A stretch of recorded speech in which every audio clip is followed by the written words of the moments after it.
बिस्मिल्लाहिर्रहमानिर्रहीम। Dear students, अस्सलाम वालेकुम। आज हम अपने एक नए लेक्चर के साथ इलेक्ट्रिक फ्लक्स के साथ जिसमें हम इलेक्ट्रिक फ्लक्स को डिस्कस करेंगे।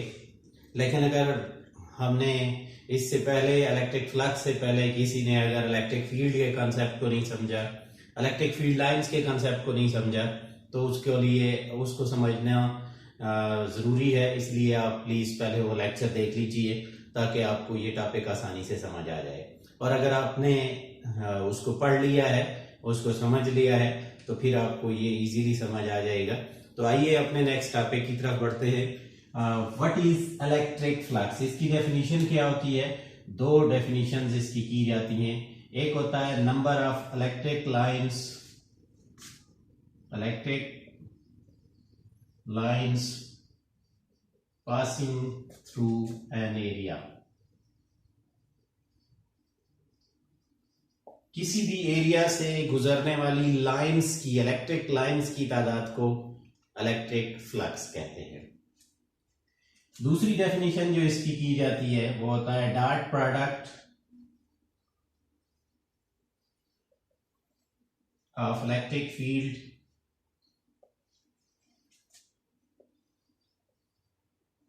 E and area A। Dot product of electric field and area. Next चीज इसमें जो होती है वो होती है आपके पास equation for electric field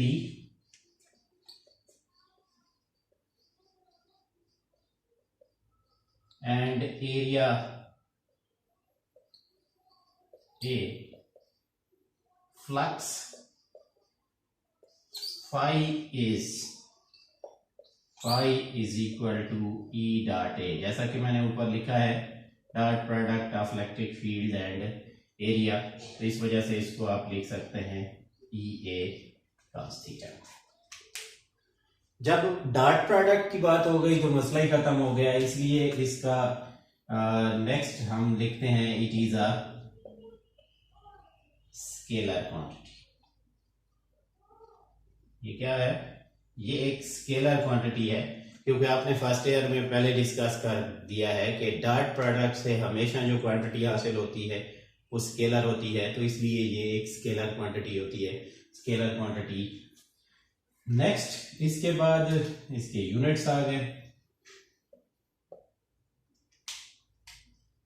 electric field का जो यूनिट है न्यूटन पर कूलम है, और एरिया का न्यूटन मीटर स्क्वायर, तो इसका यूं लिखते हैं न्यूटन मीटर स्क्वायर पर कूलम। ये इसके यूनिट्स होते हैं। अब आते हैं थोड़ी सी इसकी एक्सप्लेनेशन या एग्जांपल की तरफ। आप एग्जांपल कह दें। Suppose I have a surface, मेरे पास एक सरफेस है और number of lines of electric field passing through this surface is 4।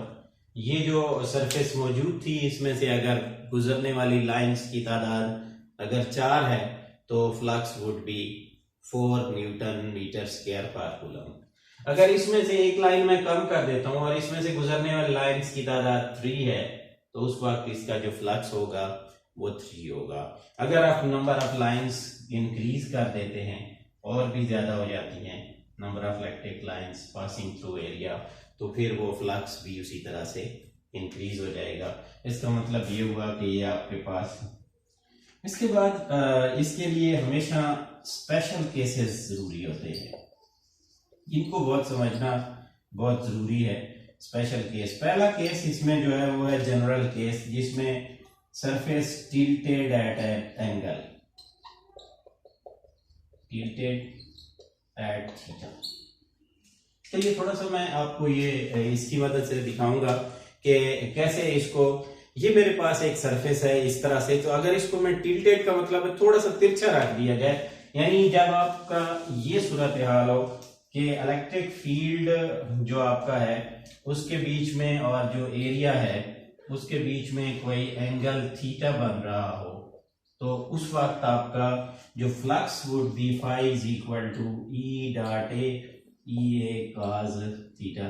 This is the generalised form that we have written in the previous equation, और यहाँ पे वही लिखी गई है. दूसरा केस इसमें होता है आपके पास मैक्सिमम फ्लक्स का, इसका मैक्सिमम फ्लक्स का, maximum flux.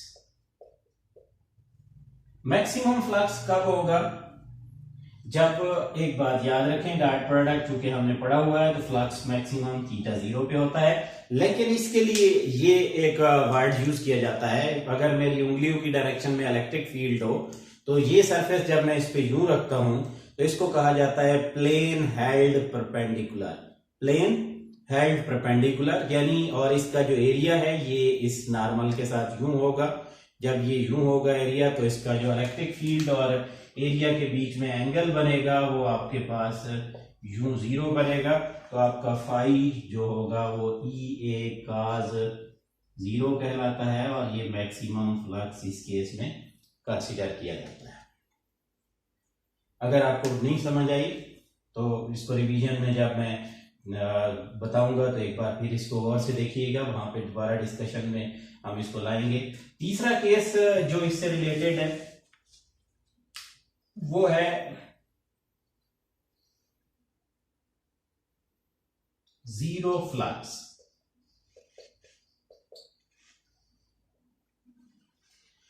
Flux would B 0 if theta is 90 degree. ये मैं पहले से बता रहा हूं, अदरवाइज हम इसको जो वर्ड यूज करते हैं वो कहते हैं इस तरह प्लेन हेल्ड पैरेलल.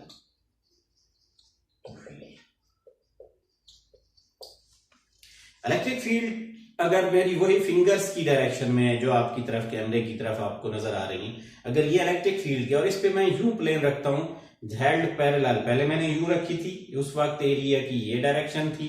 अगर मैं अब इसको यूं रखता हूं तो आप देखें एरिया की डायरेक्शन जो मार्कर के साथ है वो ये है. तो इलेक्ट्रिक फील्ड और इसके बीच में जो एंगल बनेगा, ये इलेक्ट्रिक फील्ड और एरिया के बीच में वो 90 डिग्री होगा, और आपका फाई जो है वो आ जाएगा ई ए, जो कि ई ए cos 90, और cos 90 हमेशा आपको 0 वैल्यू देता है, तो इस वजह से आपका फ्लक्स जो है वो 0.